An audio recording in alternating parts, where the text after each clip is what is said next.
বলে যে আবু বকরের মতো নামাজিতে তুমি হতে পারবে না, ফারুকের মতো নামাজিতে তুমি হতে পারবে না, উসমানের মতো সিজদাদাতে তুমি হতে পারবে না, আলীর মতো কেরাতওয়ালাতে তুমি হতে পারবে না, ইমাম হোসাইনের মতো গর্দান কাতরা দেওয়া নামাজ তো তোমার নাই। সেটা আমি রব জানি, কিন্তু তোমার চেষ্টাটা আমার পছন্দ হয়েছে, তোমার ধৈর্যটা আমার পছন্দ হয়েছে।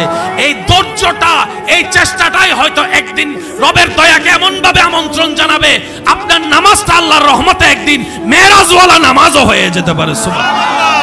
এবার সত্যি করে একটা কথা বলেন, হাসরের ময়দানে যখন আল্লাহ মিসকালা যাররা বলে আপনার আমার 24টা ঘন্টার প্রতিটা মিনিটের প্রতিটা সেকেন্ডের হিসাব দিতে যখন বলবে, আপনার আমার পক্ষে সেটা কখনো সম্ভবপর নয়। কিভাবে দিব?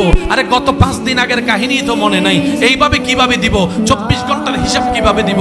রব বলে যে এত কথা বুঝি না, যদি তুমি আমাকে হিসাব দিয়ে সন্তুষ্টি করতে পারো তারপরে তোমাকে তাজরিমিন তাহতিহাল আনহার ওয়ালা জান্নাত তোমাকে আমি দান করব।